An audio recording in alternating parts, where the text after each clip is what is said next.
저를 잠깐 말씀드리면 저는 이제 원래는 영상 쪽, 그다음에 AI 쪽을 연구를 했었고요. 그런 것을 이제 이용해서 이제 의학 쪽, 의공학 쪽 사실 연구를 많이 했었습니다. 이제 그러다가 작년부터 이제 아는 친구와 함께 이런 이제 농업 쪽에 AI를 적용해 보자라고 해서 이쪽 연구를 진행을 하고 있습니다. 그래서 아마 오늘 발표 내용 중에 좀 농업 관련된 부분은 제가 조금 잘못된 정보가 갈 수도 있는데 그런 거는 좀 양해 부탁드리도록 하겠습니다. 그래서 오늘 발표할 어, 메인 줄기는 어떻게 해야 그 인공지능이 요 스마트 농업, 즉 농업에 어떻게 인공지능이 사용이 될 것인지 그리고 어떻게 되고 있는지에 대해서 좀 이야기를 나눠보고자 합니다.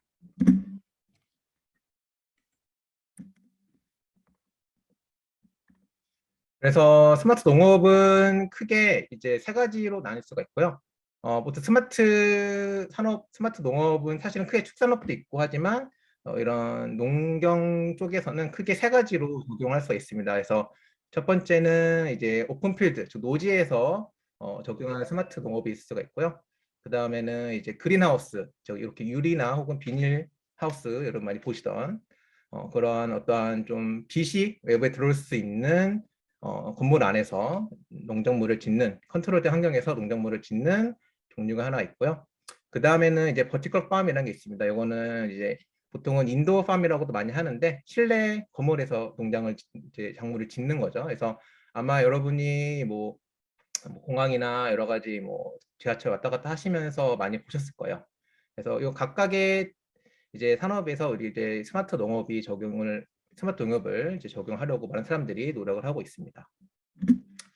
근데 이러한 스마트 농업이 이제 왜 필요하냐 하면 이 기후 변화가 사실은 굉장히 빠르게 일어나고 있습니다. 그래서 많은 영역에서 이제 지하수, 그러니까 이게 이제 최근에 이제 인공지능이 아니라 그 인공위성을 통해서 이제 내부에 있는 지하수를 촬영했었는데 굉장히 많은 지하수가 빠르게 고갈되어지고 있고요. 그리고 온도 또한 굉장히 빠르게 이제 올라가고 있습니다. 이제 그럼으로써 사실은 노지에서 경작하는 그런 농업은 굉장히 큰 위기를 앞으로 맞이할 것이라고 많은 대다수의 기상학자, 기후학자들이 좀 전망을 하고 있습니다. 그래서 농업의 미래를 보면은 이제 크게 이제 그러한 홍수의 기회라든지 혹은 가뭄의 기회가 증가되는 부분이 보통 이렇게 약간 보라색 표시되는 부분 그리고 빨간색이나 약간 파란색 부분 좀 안 좋은 부분인데 이제 전 세계적으로 굉장히 큰 지금 위기를 맞고 있는 것을 아마 볼 수가 있을 겁니다. 그리고 요거는 이제 생산량을 앞으로 예측하는 얼마나 생산량이 증가될 것인가 감소될 것인가를 예측하는 연구 결과예요. 근데 연구 결과인데 이제 뭐 2030년도까지는 좀 반반이니까 뭐 그렇게 어느 쪽이 좀 우세하다라고 할 수는 없지만 2030년 이후로 가다 보면은 점차적으로 앞으로 생산량이 크게 감소할 것이다라고 하는 의견이 많습니다.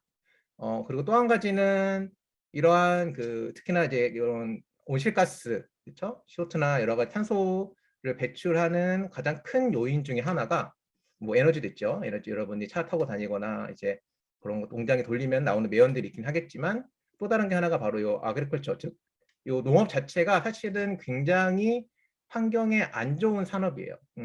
여러분이 농업 생각하면은 굉장히 친환경이고 좋을 것 같지만 농업이라는 것 자체가 굉장히 세상 환경을 파괴를 하고 있습니다. 여러분 땅을 갈면 그 땅 안에 들은 탄소가 다 바깥으로 나오게 되는 거죠.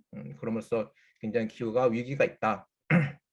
그래서 아마 곧 얼마 안 있으면 영화 인터스텔라처럼 노지에서는 농사를 못 지는 날이 올 수도 있습니다. 농사가 잘 안 되는 거죠. 굉장히 급격한 기후 변화에 적응을 못해서 큰 위기가 올 수가 있습니다. 그래서 그런 것들을 해결하기 위해서 정말 스마트 농업이 필요하다를 말씀을 드리고요. 그러면 왜 그런 스마트팜이 해결할 수 있냐라고 보면 왼쪽이 버티컬 팜, 이제 그린하우스, 이제 여기 노지라고 보면 가장 큰 거는 물 소비량이에요. 기본적으로 여러분이 같은 작물을 키울 때 250g, 레티스 상추를 1kg을 키울 때 250리터가 필요하다라고 하면 그린하우스 온실에서는 그거에 10분의 1밖에는 안 쓰고요.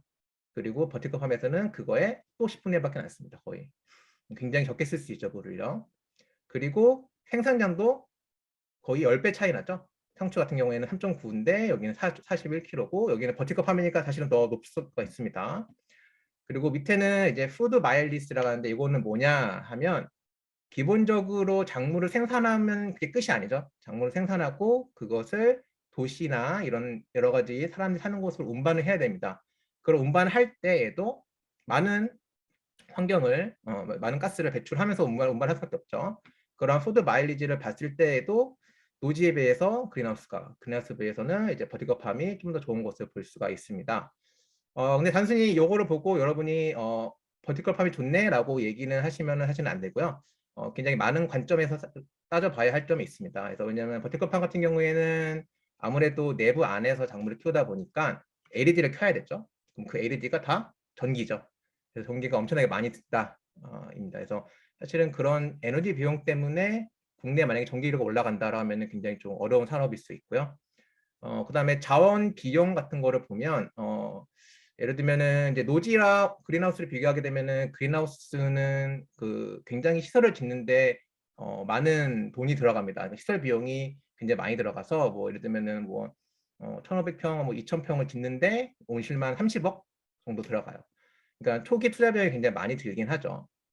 이제 그런 게 다 자재비도 많이 올라가고 하니까 힘들죠. 하지만 그렇게 설치를 해놓으면 앞으로 굉장히 생산 좋게 생산할 수가 있다는 장점이 있습니다. 그래서 그런 쪽으로 사실은 가야 되는 이슈가 있고요. 그다음에 도심과 접근성도 사실은 이제 두 관점에서 보면은 굉장히 이런 스마트팜, 버티컬팜, 그린하우스가 되게 좋다라는 것을 알 수가 있습니다. 그리고 뭐 대지 면적을 보면 버티컬팜은 수직으로 짓기 때문에 큰 면적이 필요하지 않죠. 그래서 사실은 버티컬팜을 하게 되면 굉장히 도시에 가깝게 지을 수가 있어서 좋은 거고, 뭐 그린하우스는 조금 더 멀리 짓겠지만 네. 부담은 낮겠죠. 그리고 이게 좀 크죠. 자연광과 인공광의 차이. 그래서 사실 그린하우스가 가진 장점은 자연광을 이용한다라는 게 굉장히 큽니다. 에너지가 요즘에 사실은 에너지 위기 때문에 전 세계적으로 사실은 굉장히 농업이 힘들어졌어요. 특히나 가장 큰 여러 가지 중에 이슈가 비료값이 많이 오르고 있고요. 그리고 가스값이 많이 올라서 사실은 네덜란드 같은 경우에는 가스값이 작년, 재작년에 비해서 6배가 올랐다 하더라고요. 그러면 농사 짓는 분들은 사실은 가스로 다 열대가지고 온도를 맞춰주고 하는데 굉장히 큰 어려움이 있죠. 이제 그런 것들 같은 거 사실 있어요. 그런 이슈들이 있다라는 거고, 그래서 왜 필요하냐 이런 스마트팜이 현재 상황에서는 굉장히 에너지 이슈가 있고 그리고 생산량 이슈도 있다. 네, 그런 것도 해결할 수 있다라는 겁니다. 그래서 대부분의 그런 스마트팜은 수경재배라고 보시면 돼요. 그러니까 물을 이용해서 키운다라고 보시면 되고, 토마토 이렇게 키우고, 요거 이름을 이렇게 NFT라고 하는데요. 이게 그래서 뉴트리 필름 뭐 NFT 하는데 이제 그런 DFT, NFT 방식도 있고, 이제 이런 양액들을 잘 제조를 해서 이제 공급을 하게 됩니다. 요거는 아쿠아포닉스라고 해서 물고기를 키우는 거와 이제 작물을 키우는 거를 같이 할 수 있다. 같이 서로 상호 보완되는 뭔가 장점이 있어서 네, 그런 것이다라고 보면 됩니다. 자, 그래서 뭐 그러면 이제 스마트팜의 이제 기술 요소는 뭐가 있냐라고 보면 이제 첫 번째로는 기계 자동화가 있어요. 그러니까 사실은 요거는 국내에서 굉장히 많이 필요로 하는 겁니다. 그러니까 특히나 이제 농업하시는 분들은 인건비가 굉장히 그러니까 인력이 되게 구하기가 힘들어요. 인력으로 그래서 요즘에 또 작년 재작년 코로나 때문에 이제 외국인들 많이 못 들어와서 여러모로 인력을 구하기 많이 힘들었었는데 그런 거를 대체하는 이제 걸로 이제 기계 자동화가 필요합니다. 그래서 뭐 예를 들면 이게 지금 실제 스마트팜 아니에요. 그래서 이런 식으로 자동적으로 씨앗을 심고 운반하고 하는 거고요. 그렇죠. 이런 식으로 로봇을 이용해서 이제 심는 과정입니다. 이런 식으로. 그리고 요것들 보면 이제 그렇게 심은 것들을 이제 그 키워서 이제 이걸 정식이라고 하는데 이걸 이제 실제로 큰 이런 데다 옮기는 것도 있고요. 그리고 이제 그렇게 옮긴 것들이 이제 거터라는 데 심어져서 수경 재배하는 게 약간 그 판이라고 보시면 돼요.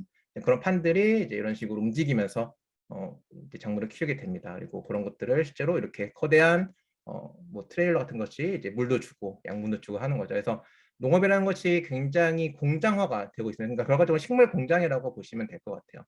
그럼으로써 생산량이 높이고 그리고 자원은 덜 소비하고 네, 그런 것들이 이슈가 있습니다.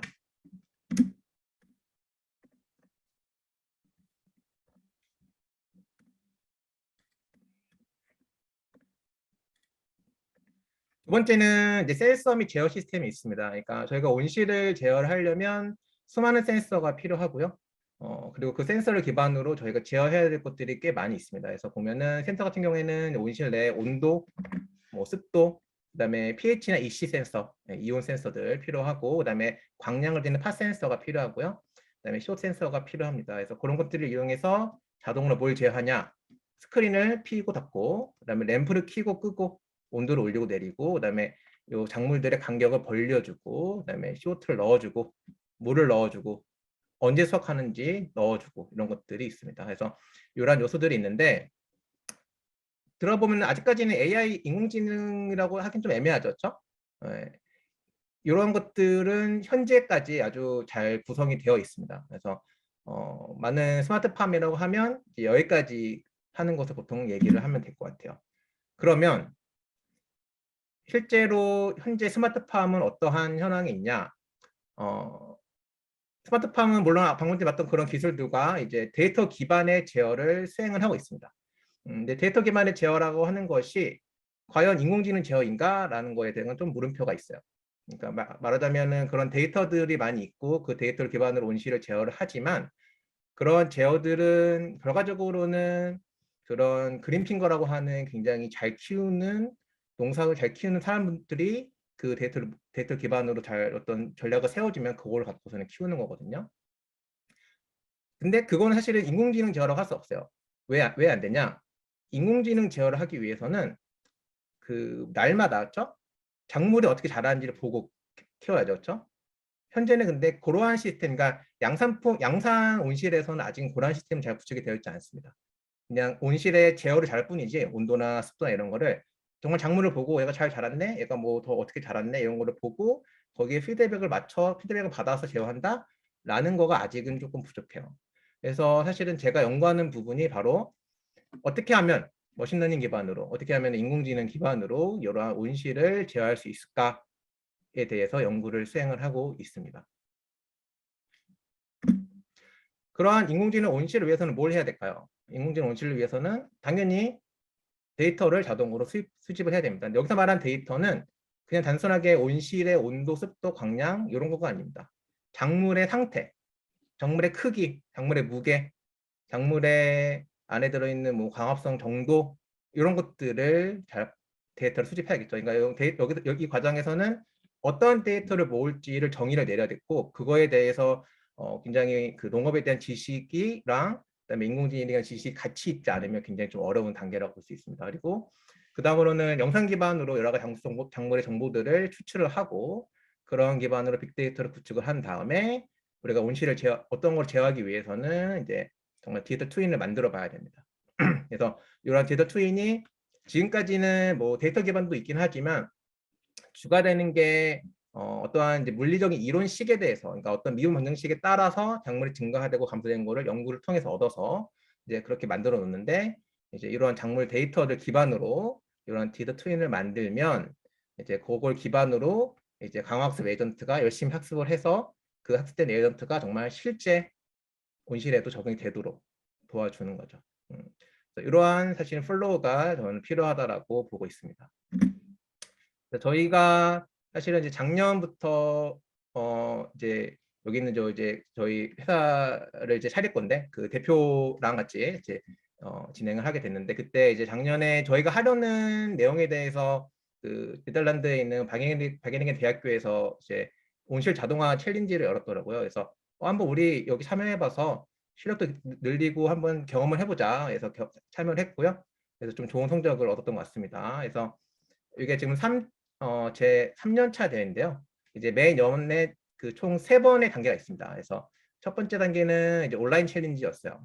온라인 챌린지에서 뭐 했었냐면 작물의 영상 데이터를 주고 그 영상이 이제 RGB 데이터도 있고 그다음에 뎁스 영역도 뎁스 이미지도 있었어요. 근데 그런 데이터를 기반으로 작물의 무게라든지 부피라든지 이런 것을 예측하는 알고리즘을 만드는 거였고 두 번째가 이제 온실 시뮬레이터, 그러니까 디지털 트윈이죠. 그 온실 시뮬레이터, 당연히 그 박영애 대표도 만든 온실 시뮬레이터에서 실제로 작물을 키워보는 거예요. 그래서 작물을 잘 키워서 팔아서 얻는 이윤과 그 안에 내가 쓴 가스 비용, 그다음에 광량 비용, 그다음에 뭐 여러 가지 비용들, 고정 비용 다 쳐가지고 그 비용을 뺀 이득을 가장 많이 본 팀이 승리하는 거였습니다. 그래서 이 대회에서 저희가 2등을 했었고요. 이제 그 다음에 2차 대회가 해커톤이라 그래서 방금 봤던 그 파트 B에서 했던 거를 조금 더 현실감 비슷하게, 그러니까 파트 A 1차 대회에서는 사실은 날씨도 고정돼 있었고 그리고 우리가 준 입력대로 그냥 그대로 나오는 거였어요. 그러니까 마치 그거는 뭘 제어한다기보다는 길찾기 문제였죠.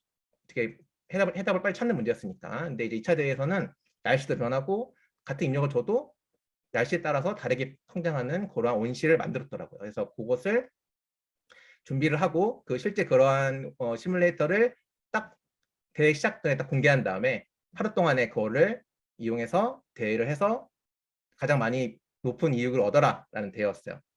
그 대회에서 저희가 이제 우승을 했었습니다. 그리고 이제 여기에서의 상위 5개 팀이 이제 실제로 3차 대회에서는 실제 네덜란드에 있는 온실에서 작물을 지금 키우고 있어요.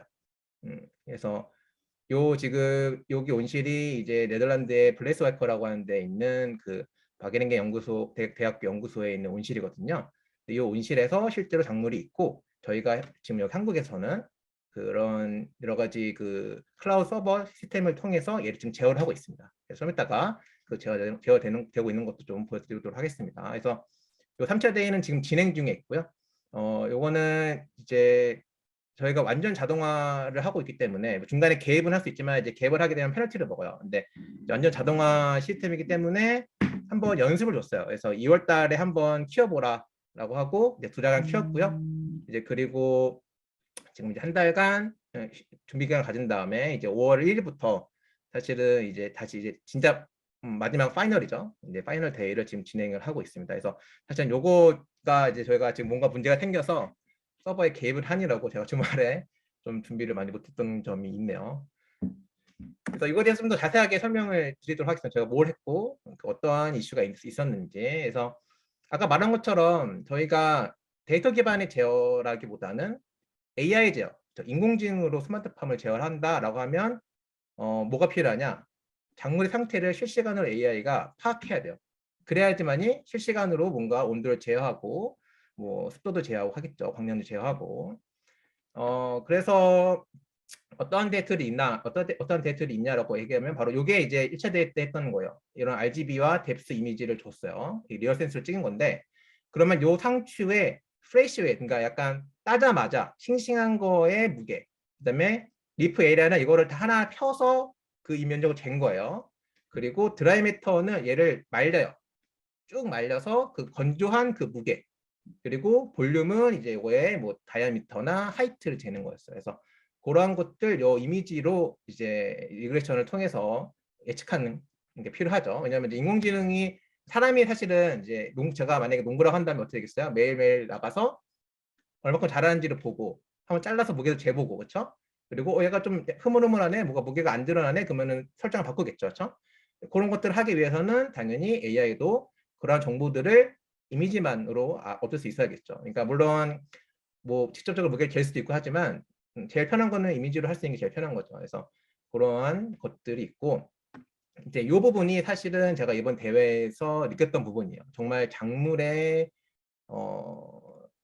상태를 정확하게 볼 수 있는 게 필요하겠다. 그러니까 저희가 만약에 이러한 데이터, RGB 덱스 이미지가 많다, 한 뭐 10만 장 있다. 그러면 사실은 굉장히 쉽게 AI를 제어할 수도 있을 거예요. 근데 아직은 그런 식의, 그러니까 사실은 이런 특히나 영상 기반의 데이터들을 수집하고 모아놓는 게 많지가 않더라고요. 그게 좀 아쉬웠어요. 그러니까 그러한 것들을 이제 앞으로 수집을 많이 하겠죠. 저희도 사실은 할 거고. 근데 그렇다 보니까 그게 없다 보니까 정말 작물을 직접적으로 볼 수 있는 장치들이 필요한 거예요. 그래서 이런 열화상 카메라, 그리고 이거는 이제 엽록소 형광이라는 장치인데 이런 장치들을 이용해서 뭘 볼 수 있냐라고 한다면 이제 여러분이 증산작용이라고 적었을 거예요. 그러니까 증산작용이 작물이 기공을 통해서 물을 증발시키고 거기 사이에 그다음에 거기 사이에서 CO2를 다시 흡수하고, 그렇죠? 그러한 과정이 증산작용인데 증산작용이 얼마나 되냐, 그리고 광합성 효율, 내가 준 빛이 100이라면 그 100에서 얼마큼 내가 광합성을 하고 있냐라고 하는 이러한 센서들도 사실은 저는 필요하다고 보고 있습니다. 그래서 그런 것들이 있으면 조금 더 AI가 잘 제어할 수 있지 않을까라고 생각하게 됐습니다. 그래서 그런 것이 있었고, 두 번째 요거는 이제 그 1차에 대해서 파트 B, 그리고 2차 대회 해커톤 대회에서의 그 시뮬레이터에서의 그 사용하는 파라미터들이에요. 그래서 저희가 현재 뭐 외부의 환경 날씨들, 그다음에 내부 온실 내부의 환경 날씨, 내부의 기후, 온도, 습도, 그리고 뭐 파센서 뭐 이런 것들, 세트 포인트, 그리고 작물의 무게 이런 것들이 실제로 그 온실 디지털 트윈 안에 있던 파라미터들이었고요.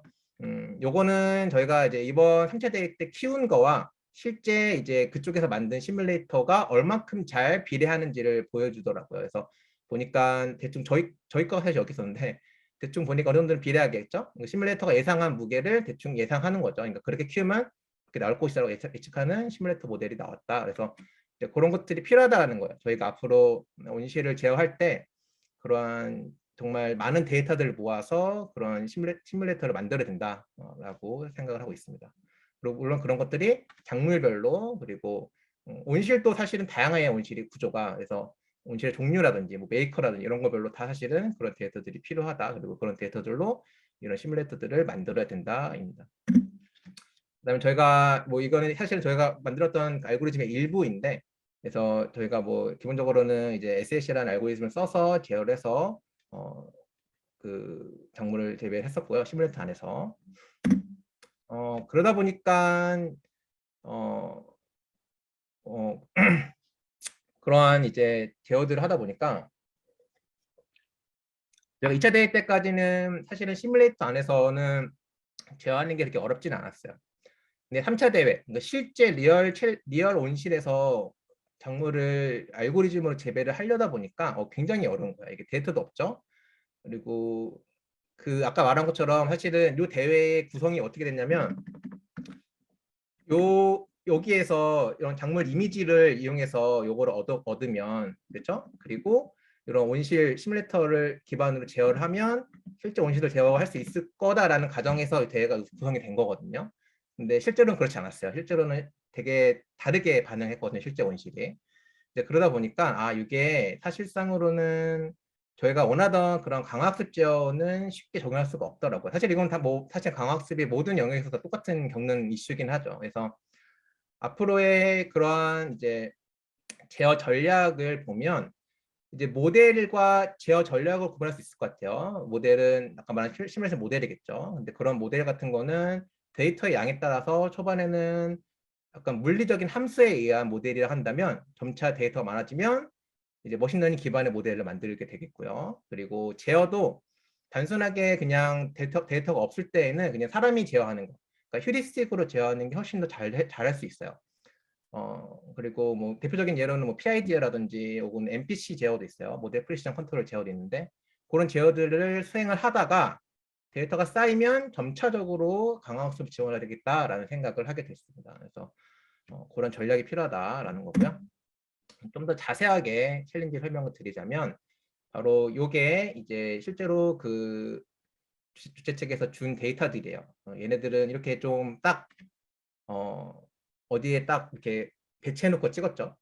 나중에 이게 문제가 됐긴 했습니다. 실제 온실에서는. 실제 온실에서는 이렇게 작물이 딱 있지 않아요. 예, 그래서 이렇게 데이터를 주고 깊이 이미지를 같이 주는 거예요. 그러면은 요거 두 개를 바탕으로 프레시 웨이트, 그램, 그다음에 하이트, 키, 다이아미터, 이거는 좀 쉽죠. 다이아미터, 그다음에 리프 에어리아는 여가 말한 것처럼 이거 하나하나 따서 면적을 잰 거예요. 그다음에 드라이 웨이트는 말려서, 그러니까 이런 것들을 이미지만으로 한번 맞춰봐라라는 거였어요. 그래서 뭐 레이블미라고 하는 사실 되게 좋은 레이블링 툴을 이용해서 다 이게 레이블링을 해서 마스크 스코어링 RCN에 써서 세그멘테이션을 하고 뭐 증강을 하고 그다음에 데이터 구조는 이렇게 그린 이미지, 그다음에 마스크 이미지, 그다음에 뎁스 이미지를 구성을 해서 실제로 네트워크에 집어넣고요.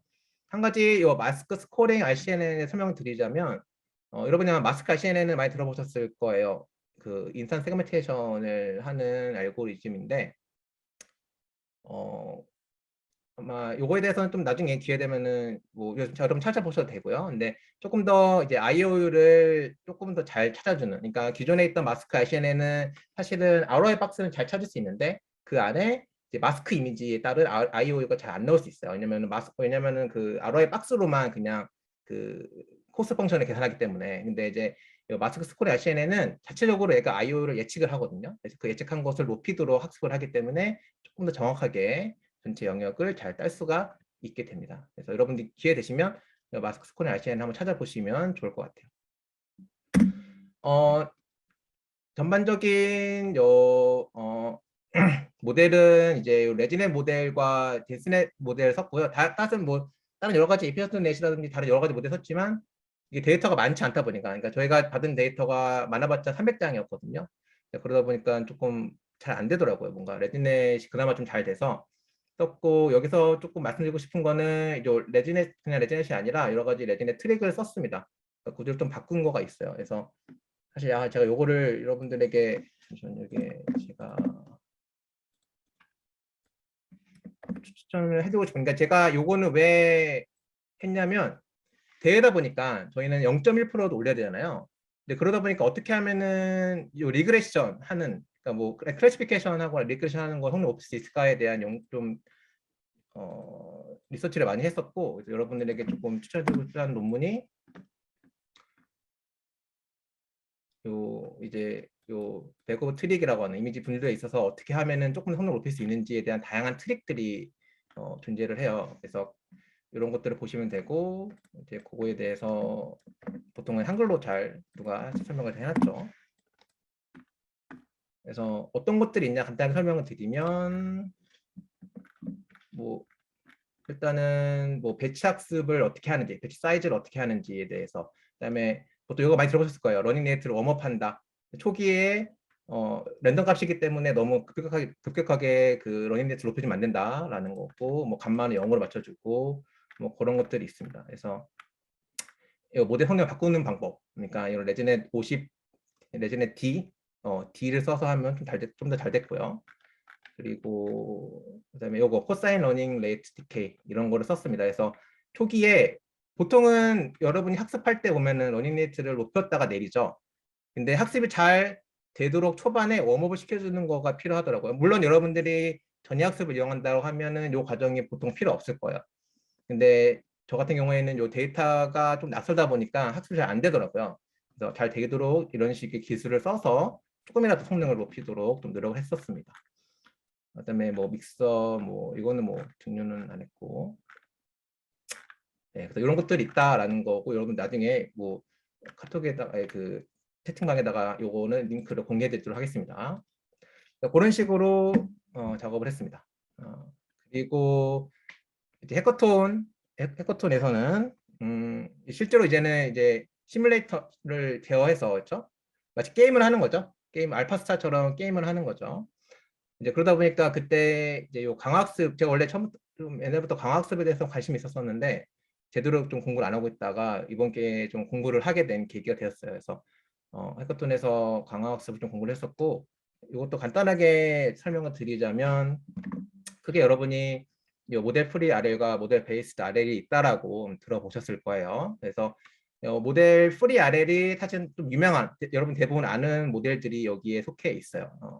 모델 프리 RL은, 그러니까 사실은 강화습이라는 게 보통 마르코폴로 디션 그, 그거를 하는 거잖아요. 그렇죠? 그러니까 현재 스테이트가 있고, 그 현재 스테이트에서 다음 스테이트로 이동할 수 있는 확률이 있고, 그렇죠? 그러니까 현재 스테이트에서 어떤 액션을 하게 되면 다음 스테이트로 이동할 수 있는 확률이 있는 거고, 그렇죠? 그러면 그게 이동했을 때 주어지는 보상이 있는 거고, 그런 것들을 이제 뭐 감마라는 값도 있고 거기겠죠? 그런 것들을 계속 연속적으로 체인으로 계속 의사결정하는 문제를 푸는 거죠, 강학습이. 그 중에서 이 모델 프리 RL이라는 것은 템포럴 디퍼런셜 해가지고, 그러니까 현재 내가 한 스텝만 이동하고 그거에 기대하는 것과 실제 보상의 차이를 이제 이용해서 그거를 보상을 받는 거죠.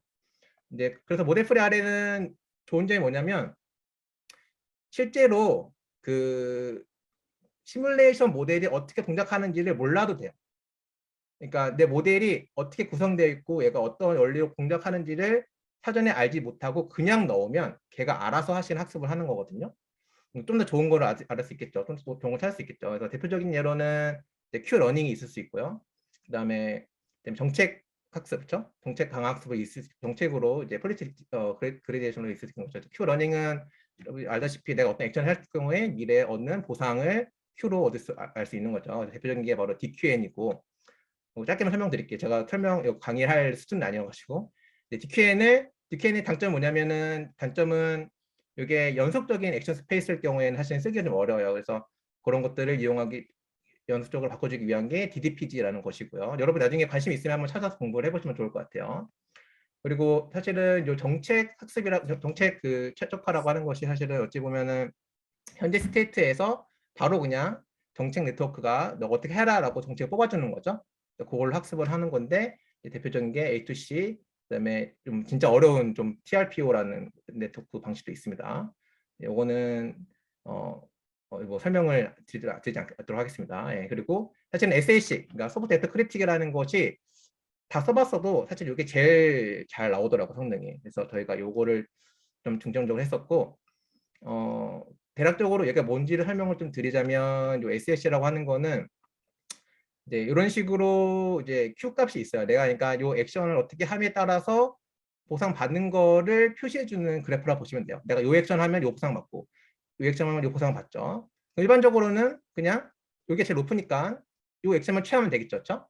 근데 그거야 정말 단순하게 시뮬레이션 안에서만 잘 되겠죠.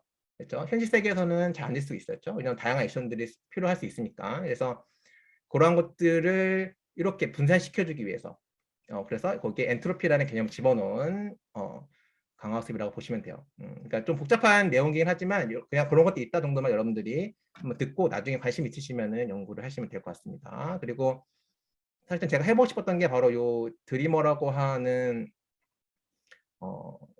그 모델 베이스드 RL인데요. 그러니까 모델 베이스드 RL은 뭐냐면 실제로 모델이 뭐 어떤 물리적으로 그냥 표현이 될 수가 있는 거고, 그러니까 모델 자체를 알아야 되는 거예요. 혹은 기본적으로 요 강화학습이라는 것이 내가 한 스텝을 하게 되면 그 다음에 어떻게 움직일 것인지를 예측을 하는 거예요. 그러니까 내가 만약에 바둑을 줬으면 그 다음에 내가 뒀을 때 모양을 보이잖아요. 그러니까 수읽기 하듯이 내가 어떤 액션을 순차적으로 하게 되면 그 다음에 내가 어떻게 변할지를 미리 예상을 하죠. 미리 꿈을 꾸는 거죠, 미리. 그렇죠?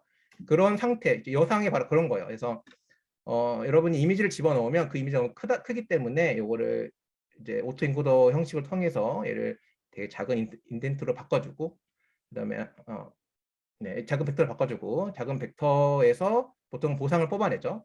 근데 거기에서 이제 액션을 취하면 그 다음 상태로 가게 되는 거죠. 근데 그 다음 상태도 보면은 그 다음 내가 한 액션을 취했을 때 그 움직였을 때 그 이미지의 정보를 담고 있어요.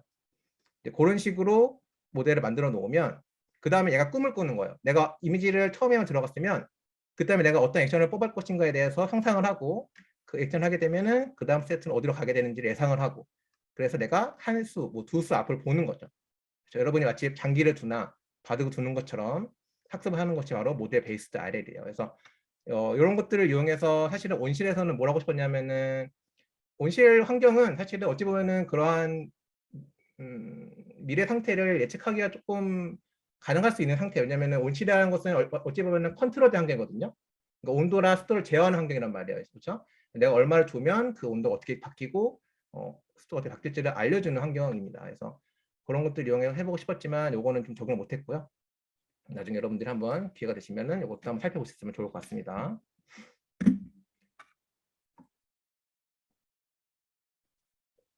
자, 그러면 지금까지는 제가 했던 대회에서 영상으로 그러한 여러 가지 작물의 정보들을 예측하는 알고리즘을 개발한 거와, 그리고 디지털 트윈 시뮬레이션 환경 안에서 마치 현실의 온실 제어하듯이 제어할 때 쓰이는 강화학습에 대해서 말씀을 드렸어요. 근데 앞에서 말씀드린 것처럼 이 두 가지를 현실 세계에서 바로 쓰기가 굉장히 어렵습니다. 굉장히 적용이 쉽지 않았어요. 그래서 결과적으로는 사실은 지금 제어하고 있는 거는 거의 이제 사람의 지식을 기반으로 해서 이제 약간 패시브한 컨트롤인 거죠. 피드백 먹어가지고 제어를 하는 거를 좀 만들어 돌려놓고 있는 건데요. 근데 어찌 보면은 이런 강학습이나 인공지능이 어떤 필드에 적용이 될 때에는 그 필드를 먼저 자세하게 알아야지 적용할 수 있는 게 정말 중요한 것 같더라고요. 그래서 어떻게 적용을 할 수 있는지는 그 필드를 모르면 사실은 적용할 수가 없어요. 그래서 그 전에 농업 AI 관련 포럼에 가봤는데 그때 어느 분이 그 얘기를 하시더라고요.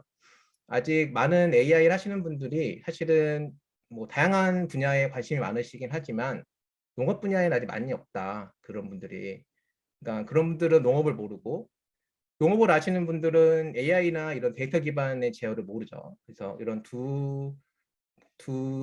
그 사람들이 두 부류의 사람들이 만나서 같이 열심히 작업을 하면 정말 앞으로 미래에 정말 인공지능 제어가 될 수 있는 온실이 농업이 될 수 있지 않을까라고 예측을 하시더라고요. 그래서 여러분들 앞으로 관심이 많으면 관심이 좀 생기면 그런 쪽으로 한번 연구를 해보시는 것도 좋을 것 같습니다. 이제 요거는 실제로 네덜란드에 있는 온실을 저희가 제어를 하고 있어요. 그래서 지금 네덜란드에 있으면 이런 클라우드 버추얼 머신, 그러니까 그 애저를 통해서 지금 제어를 하고 있고요. 원래는 그 주최 측에서 원하던 거는 이거였죠. 이 이미지를 바탕으로 생물 정보를 예측을 하고 무게가 얼마인지 예측하고, 그렇죠? 그다음에 우리가 만들었던 그 시뮬레이션 제어 알고리즘을 이용해서 한번 써봐라 하는데 많은 어려움이 존재한다라는 것을 말씀을 드립니다. 그래서 저희가 가장 먼저 시도했던 방식을 설명을 드리자면 그래도 저희는 웬만하면 시뮬레이터 안에서 제어를 해보도록 노력했었어요. 그래서 시뮬레이터에서 수많은 데이터들을 뽑아냈어요. 뽑아냈고 그 뽑아낸 데이터를 기반으로 작물의 성장, 작물의 무게가 성장하는 그 정도로 순위를 매겼어요. 어떠한 세팅은 뭐 예를 들면 작물이 5g에서 뭐 10g이 됐고 어떤 세팅은 작물이 같은 기간에 5g에서 뭐 20g 됐다. 그럼 그 세팅이 좋은 세팅이잖아요. 그렇죠? 그렇게 많은 데이터를 모은 다음에 어떻게 했냐?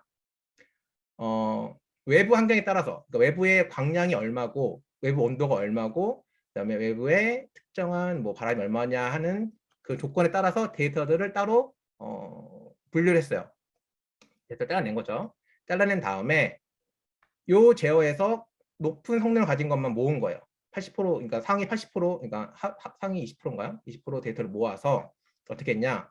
에너지를 많이 안 쓰는 그러니까 우리는 에너지를 쓰는 거 최소화해야 되니까 에너지를 많이 안 쓰는 전력들을 따로 뽑고 그 전력들을 기반으로 클러스터링을 진행해서 거기에서 랜덤 샘플링, 가우시안 샘플링을 통해서 전력을 뽑아내는 거죠. 뽑아내서 그거 기반으로 이제 온실 이렇게 제어를 하는 거였어요. 그래서 어찌 보면은 이런 제어가 어느 정도는 먹혔지만 작물이 굉장히 위험한 수준까지 갈 뻔했어요. 그러니까 작물이라는 게 사실은 요 시뮬레이터에서는 빛 많이 주고 온도 많이 주면 잘 크는데 실제는 그렇지 않거든요. 실제는 습도 조절 못하면은 곰팡이 생기고 빛 많이 주면은 티본 생기고 뭐 여러 가지 많은 어려움들이 있어요. 그래서 그런 것들이 있기 때문에 이게 정말 우리가 만약에 잘못 그냥 섣불리 그냥 강학습이나 이런 그냥 어떤 머신러닝 기반 제어를 만들어서 세상에 내놓으면 큰일 날 수 있겠다라는 생각이 들더라고요. 그래서 저희가 앞으로 진행을 하려는 거는 그러한 것들을 실제 온실에서 키워보려고 하고 있어요. 저희만의 온실을 만들어서 임대를 해서. 네. 그래서 간단하게 지금 대회 설명 드리자면 대회가 지금 진행이 되고 있고요. 대회는 아까 말씀드린 것처럼 한번 알고리즘 만들어 놓으면 접근할 수가 없어요. 한 달간 접근이 안 되고 스스로 동작을 하는 거예요. 그리고 대시보드로 형태만을 확인할 수 있습니다. 그래서 저희가 요 CVA라고 하는 팀이고요. 여기 지금 저희 작물이 실제로 지금 네덜란드에 있는 겁니다. 네덜란드 현시 지금 현재 한 11시 되겠네요. 예. 작물이 이렇게 있어요. 그래서 좀 잘 안 자라고 있어가지고 좀 마음이 아프긴 한데. 네, 그래서 보시면은 데이터가 뭐뭐 있냐 이제 보통 이제 코스트가 중요하죠. 그래서 코스트 얼마 쓰고 있는지 그리고 그다음에 빛 얼마 들어오고 있는지 빛을 얼마 쬐고 있는지 LED로 그다음에 요거는 스크린이에요. 그러니까 너무 광량이 강하잖아요. 그럼 스크린 쳐줘야 돼요. 밑에 작물을 살리기 위해서. 작물은 스스로 빛이 많이 들어오면은 스스로 견디려고 노력해요. 스스로 빛을 많이 이제 받아온 거를 없애려고 노력하거든요. 왜냐면 그게 작물 스트레스니까. 근데 이제 효과적으로 키우려면 그러한 스크린을 쳐서 빛을 가려주거나 혹은 온도를 올려주거나 해야 되는 겁니다. 창문을 열어주는 정도도 있고 온도, 뭐 습도, 그다음에 이거는 절대 습도에 따라서 계산되는 거고, 그다음에 CO2, 그다음에 광량 뭐 이런 것들이 있죠. 그다음에 이거 스토마타라는 거 좀 설명드릴 건데, 그다음에 뭐 입 온도 뭐 이런 것들이 있습니다. 그래서 실제로 이런 온실을 제어하는 세계 유명한 회사들이 많아요. 그 중에 가장 큰 게 이제 프리바랑 호겐드론이라는 회사예요. 근데 이제 호겐드론 회사가 만든 레치그로라는 제어 시스템이고요. 그래서 이제 실제로 농장에서 이제 농부들이 사실 이런 그래프 보면서 제어를 해야 되거든요. 근데 저도 이번에 이거 보면서 너무 어려웠거든요. 근데 이 파라미터가 지금 여기는 별로 없지만 파라미터가 정말 거짓말 안 하고 한 30가지 돼요. 30가지를 넣어야지만이 자동으로 제어가 되는 거예요. 그러니까 그 농업을 귀농하시는 분들이 처음에 요 스마트 온실을 지으셔서 할 때 굉장히 많은 어려움을 겪으셔요. 그래서 실제로는 얘기를 들어보면은 이 온실을 지은 그 회사에서 이제 컨설팅 형식으로 찾아와서 도움 세팅해주고 도와주고 한다 하더라고요. 저희는 그러니까 그런 사실은 굉장히 사람이 제어하기 어렵잖아요. 자동화 지금 이렇게 사실은 책에 가장 1등에 온실을 자동적으로 제어하는 시스템이라 하더라도 수많은 파라미터를 넣지 않으면 돌아가지 않는, 그렇죠? 한 달에 막 농부들 저희 사 대표가 지금 실제로 농사를 짓고 있거든요. 스마트폰 교육생을 수료를 하고. 근데 올해 이번 달 그 온실 좀 문제가 있어가지고 한 달 안 했더니 1,500만 원에 깨졌어요. 네, 그러니까 그런 식의 되게 사실은 리스크가 있잖아요. 근데 이제 그런 것들 사실은 저희 꿈은 AI가 정말 제어를 잘 해서 누구나도 농사를 지을 수 있는 걸 만들어 보자라는 거입니다. 그래서 그런 거고 저희가 1차 대회 때 그러니까 3차 대회인데 이제 예선 때 저희가 키웠던 거를 타임랩스로 이렇게 찍어봤어요. 그래서 보시면은 상추가 이렇게 있고 이게 이제 NFT라고 하는 거터 시스템이거든요. 그래서 이런 것도 사실은 요 간격 되게 중요해요. 언제 얘를 벌리는지 되게 중요합니다. 얘를 늦게 벌려주면 약간 물러요. 그리고 막 곰팡이 생기고 막 죽거든요. 그런 거 전략 다 필요한 겁니다. 그래서 그거에 따라서 면적을 보고 이제 이렇게 펼쳐주고 점점 자라죠. 그래서 이런 상추가 이게 유럽형 샐러드 상추예요. 이런 상추가 이제 거의 한 40일 만에 이렇게 250g 자라는 것을 볼 수가 있어요. 그래서 이런 것들을 여러분이 스마트 농업에서 접해보실 수 있다라고 하는 겁니다. 그러면 이제 마지막으로 시간이 거의 다 됐는데 간단하게만 설명을 드릴게 이제 앞에 말씀드린 것처럼 저희가 AI를 적용하기 위해서는 정말 그 분야의 필드를 잘 알아야 되고요. 그러니까 그냥 일반적인 센서가 아니라 정말 작물을 잘 알 수 있는 센서가 뭔지라든지 하여튼 그런 식으로 저희가 작물을 잘 그러니까 그 필드를 공부를 해야 되겠더라고요. 그래서 제가 요즘에 사실은 이런 AI 공부보다는 더 많이 하고 있는 게 작물을 공부하고 있어요. 저 스스로 지금 약간 상추를 더 전문가처럼 키우려고 노력을 많이 하는 것 같아요. 그래서 뭐 그런 것들을 예를 들어보면 이런 거예요. 그러니까 만약에 작물이 광합성을 하잖아요. 저희는 광합성을 잘 해줘야겠죠. 그렇죠? 근데 광합성은 어떻게 하냐를 사실은 알아야 되는 거예요. 광합성 어떻게 하냐. 보면은 빛이 들어오면 아마 여러분이 옛날에 생물학 시간에 배웠을 만한 내용들이긴 해요. 이렇게 빛을 이용한 명반응이 있고 빛이 없는 암반응이 있어요. 그래서 명반응, 즉 빛을 이용한 부분에서는 물을 빨아들이고 O2를 산소를 내뱉고 거기에서 ATP라고 하는 에너지가 나오면 그 에너지가 암반응, 빛이 없는 반응에서는 켈빈 사이클이라고 하는데 CO2를 들어오면 그걸 기반으로 슈거를 만드는 거예요. 요거를 알고 그러면 우리는 뭐예요? 요 두 가지를 잘 할 수 있도록 도와주도록 제어를 해야겠죠. 그렇죠? 거기에 따른 센서, 그러니까 지금 요거는 결과적으로 뭐냐면 빛이 들어오면 그 빛이 전자가 돼서 이동을 하고 그 이동된 전자가 CO2를 잘 흡수를 해서 이걸 만들어야 돼요. 슈가를. 그래서 이러한 명반응을 위한 이러한 센서, 그 자세한 설명은 지금 시간이 좀 없으니까 설명을 안 드릴게요. 그러한 것을 볼 수 있는 센서라는 것을 여러분들이 알고 그런 데이터를 모아야 되는 거예요. 실제로. 그리고 그러니까 이제 그런 센서를 보면 이런 식으로 육안으로는 안 보이죠. 얘가 작물이 스트레스 받은 거가 육안은 안 보여요. 하지만 그러한 센서를 보면 이런 식으로 보이는 거예요. 여기 부분이 지금 말라가고 있구나. 그렇죠? 문제가 있구나를 보이는 거예요. 그렇죠? 잘 보이셨죠? 그리고 또 한 가지는 아까 말한 것처럼 증산작용. 물을 많이 빨아들여야 돼. 물을 잘 내뱉어야 되는 거거든요. 빨아들여가지고 그런 것들 볼 수 있는 센서 이런 것들 여러분들이 잘 기회가 되면은 이제 공부를 해보시면 좋을 것 같습니다. 그러면은 네, 오늘 발표는 여기까지 하도록 하겠습니다. 우람님 고생 많으셨습니다. 짧은 시간 내에 너무 많은 정보를 주시려고 하시다가 중간에 목도 축이시고 고생 많으셨어요, 우람님. 아유, 감사합니다. 예. 너무 두섭게 얘기해가지고 아마 아니에요, 좀 아니에요. 그랬던 것 같긴 한데 궁금하신 사항 있으면 질문해 주시면 네, 도와드릴게요. 제가 지금 채팅으로 나왔던 질문들이 두 가지가 있는데요. 이거는 제가 그냥 읽어드릴게요. 맨 처음에 강채영님께서 주셨던 질문이 스마트팜 쪽에 ML 기술이 꼭 필요하다고 생각하시나요? 네. 였습니다. 그거는 사실은 굉장히 필요합니다. 왜냐하면 그 저희가 이 사업을 하게 된 이유 중에 하나도 뭐냐면 저희 대표랑 같이 사실은 저희도 공동 창업을 진행을 하고 있어요.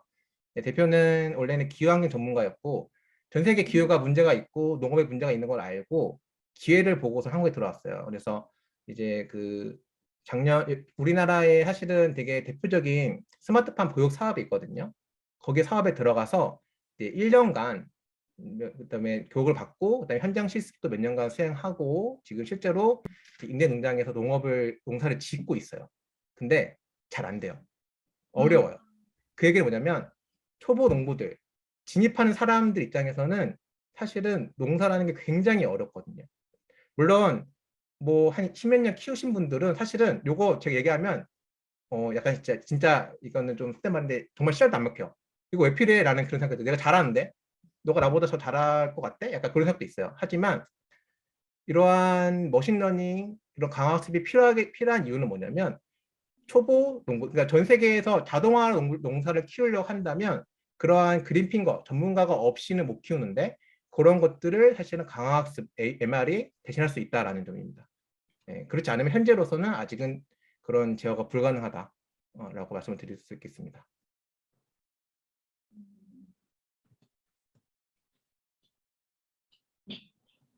감사합니다. 두 번째 질문이 저희 이제 아이펠 강남에서 공부하시는 분이신 것 같아요. 우리 세아님이 많은 센서를 사용하고 있는데 몇 개의 센서가 필요하고 또한 과학적으로 얼마나 정확한 데이터가 필요로 하는지 궁금합니다. 라고 남겨주셨어요. 네, 사실은 저희가 지금 농업에 대해서 공부를 하면서 다양한 센서들을 적용을 해보고 있거든요. 그래서 정확하게 몇 개 필요하다라고 말씀은 못 드릴 것 같아요. 왜냐하면 저희도 지금 그런 걸 연구하는 단계고 최대한 많은 센서들 데이터를 확보한 다음에 여러분들 잘 알잖아요. 데이터를 모으면 어떻게 해요? 데이터를 마이닝을 해야죠. 그렇죠? 필요 없는 데이터 버리고 그렇죠? 필요한 데이터 취해야 되는 거죠.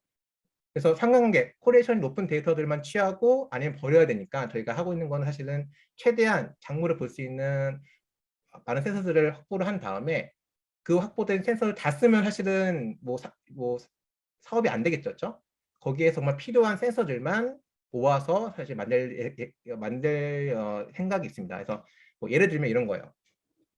여러분이 식생지수라는 거 들어봤을 수도 있는데 이러한 그 어떠한 나뭇잎을 볼 때 단순하게 그냥 RGB 이미지로 보는 것이 아니라 초분광 카메라는 게 있어요. 하이퍼 스펙트럴 카메라는 건데 400나노대에서 뭐 900나노대까지 촘촘하게 한 5나노 간격으로 이미지를 획득을 하는 거예요. 그럼 그 이미지를 기반으로 어느 파장대 이미지를 이용을 하면 작물의 생명을 볼 수 있는지를 판단하는 거죠. 그 다음에 어떻게 하냐? 그 초본광 카메라를 쓰냐요? 아니에요. 그건 되게 비싸요. 그 하나 5천만 원 넘었거든요. 근데 그게 아니라 정말 카메라 몇 대만으로 특정한 필터만 껴서 그 파장대만 보는 거죠. 그렇죠? 그래서 사실은 지금 저희가 몇 개 필요한지 몰라요. 하지만 그러한 것을 알기 위해서는 공부를 하고 거기에 맞춰서 다양한 데이터들을 모아야 한다라는 점을 말씀드리고 싶습니다. 제가 지금 읽어드렸던 질문은 이제 우라님께서 발표하시는 와중에 댓글로 나왔었던 질문이고요. 지금 혹시 우라님 채팅창 보실 수 있으신가요? 네. 강릉 용수님, 박용수님, 식물이 잘 자라고 있다고 하는 피드백은 어떻게 받나요? 라고 물어봐 주셨어요. 저도 좀 궁금했거든요.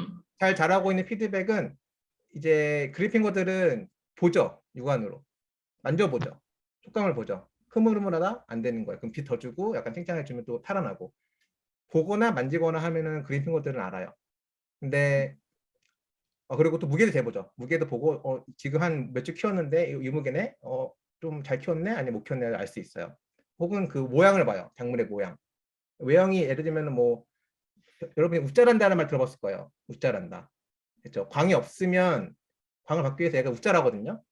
그러니까 그러한 형태들을 보는데 그 형태들을 이제는 AI가 보기 위해서는 우리가 어떻게 되냐면 사진을 찍어서 레이블링을 하고 그걸 분류를 해야겠죠. 네, 그래서 그러한 것들을 해야 되는 게 하나 있고요. 두 번째로는 방금 말씀드린 것처럼 특수 카메라를 위해서 특수 카메라를 이용해서 그러니까 이거는 데이터 기반이 아니라 정말 어느 이론의 기초에서 사실은 만든 센서들인 거예요. 예, 그런 것들 이용해서 하는 방법도 있다라고 말씀을 드리고 싶습니다. 네, 답변 감사합니다. 몇 가지만 좀 더 받아볼게요. 오늘 질문이 되게 많네요. 좋은데요? 이문님께서 AI로 모델을 설계할 때랑 실제로 작물을 기를 때와 예상했던 것이 많이 다르다고 하셨는데 어떤 부분에서 차이를 느끼셨는지 궁금하다고 하셨습니다. 그러니까 AI를 설계할 때에는 저희가 저희가 쉽게 시뮬레이션 환경 안에서는 접근할 수 있는 데이터들이 있거든요. 학습을 할 때. 그리고 가장 큰 건 그거예요. 가장 큰 건 제가 시뮬레이터에서는 뭐 한 10만 번 돌려볼 수 있어요. 키우는 거를. 근데 현실에서는 한 번 키우는데 2달 걸리거든요. 그렇죠? 그러면 5번밖에 못 키워요. 1년에. 6번밖에 못 키우죠. 그렇죠? 맞나요? 6번? 네, 그렇죠. 그 얘기는 뭐냐면 쉽게 적용할 수가 없다라는 거예요. 그렇죠? 그래서 사실은 디지털 트윈이 필요한 이유 중에 하나가 뭐냐면 여러분이 아마 알파스타 논문을 조금 보시면 좋을 것 같긴 한데 알파스타 논문 사실 굉장히 강학습 쪽에 뭐 많은 기술들이 다 들어있는 논문이거든요. 되게 좋은데 거기서 사실 어떻게 했냐면 초반에 그냥 줬더니 여러분 스타 혹시나 다들 아시죠? 그 일꾼이 미네랄도 안 간다는 거예요. 아무래도 미네랄도 안 가요. 그냥 그냥 넣으면은 그렇죠? 그래서 어떻게 했냐면 사람의 데이터를 모았어요. 사람의 전략들을 모았어요. 예. 그래서 그런 전략들을 모아서 그 전략들을 기반으로 걔를 뽑아내는 거죠. 그렇죠. 그런 게 필요한 거예요. 그러니까 저희가 실제 시뮬레이터에서는 그런 거 할 필요 없어요. 그런 모델을 공부할 필요도 없어요. 그냥 강압 돌리면 돼요. 근데 저희가 입력 맞춰주고 출력 보상 뭐를 맞춰주고 그거 맞춰서 돌려주면은 알아서 학습하죠. 근데 실제로는 그렇게 안 돼요. 할 수가 없죠. 현실성으로는 그렇죠.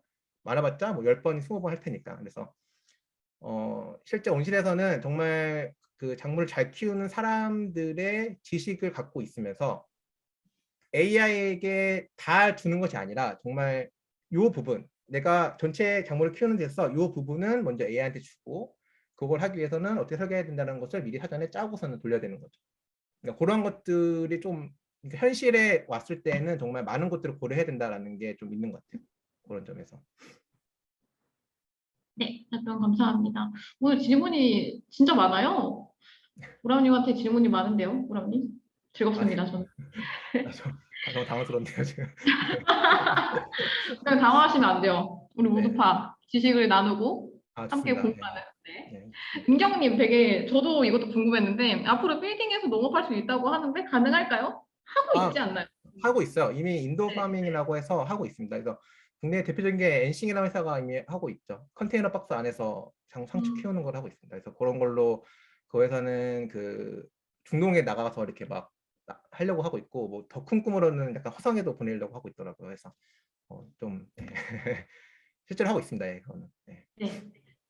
입니다. 그리고 이제 2년 전에 WR 경진대회와 지금 현재 하고 있는 경진대회 어떤 차이가 있는지 좀 물어봐 주셨어요. 가장 큰 게 품종의 차이예요. 품종이 음, 다르면 사실 많은 게 음, 달라지긴 하거든요. 아마 제가 기억하기로는 토마토와 오이가 1, 2차 대인 거 알고 있었는데 지금은 상추를 키우고 있습니다. 그래서 좀 그게 다르다라는 거를 말씀드릴게요. 그리고 상추 공부도 하셨어요? 지금 요즘에 사실은 상추 공부하고 있습니다. 제가 요즘에 논문도 다 막 그런 그런 작물 공부하고 있고요. 예, 광합성 어떻게 되는지 공부하고 있고 요즘에 예, 하고 있습니다. 네, 좋습니다. 조금 더 질문을 보면 좋을 것 같은데 저희가 시간이 많이 없어서 좀 혹시 우람님 지금 질문 보고 계신가요? 채팅에 올라와 있는 질문? 네네. 네, 이 질문 내용 중에서 좀 많은 분들이 아시면 좋을 것 같은 질문이 있다면 거기에 대해서 답변을 일단 우선적으로 해주시면 좋을 것 같아요. 저희가 시간 관계상 모든 질문에 대해서 답변을 남겨드릴 수는 없기 때문에. 네. 가장 마지막 가장 마지막 질문에 답변하도록 하겠습니다. 예. 그래서 어떤 작물이 쉬우신가요? 라고 말씀하셨는데, 그 작물에 제가 잘은 모르지만 가장 그래도 좀, 저희가 연구해 볼 수 쉬운 게 작기가 짧은 거가 되게 좋습니다. 자기가 음, 짧아야 돼요. 예. 길면은 데이터 모으기 너무 어렵더라고요. 그리고 이미 그 스마트팜으로 재배를 잘하고 있는 작물들에 대해서 연구를 해야겠죠. 예, 그런 작물들이 좀 더 쉽게 접근할 수 있는 것 같습니다. 예, 사이트는 네, 올려드리도록 하겠습니다. 네, 지금 올려드리도록 하겠습니다. 네, 감사합니다. 아까 발표 중간에 이제 그 논문 링크를 공유해달라는 요청이 있었어가지고 제가 발표 끝나면 올려드릴게요라고 말씀을 드렸던 부분이라 혹시 지금 우라님께서 URL 올려주실 수 있으시면 네. 올려주시면 감사하겠습니다. 네, 요거 여러분 학습하실 때 성능 조금이라도 올릴 때 조금 쓸 수 있는 기법들이 있습니다. 물론 여러분들이 뭐 잘 아는 뭐 배치 사이즈 크게 한다 이런 것들을 다 사실 좋은 방법이고 한데 이제 더 좀 더 세분화된 게 있긴 하니까 한번 살펴보셨으면 좋을 것 같습니다.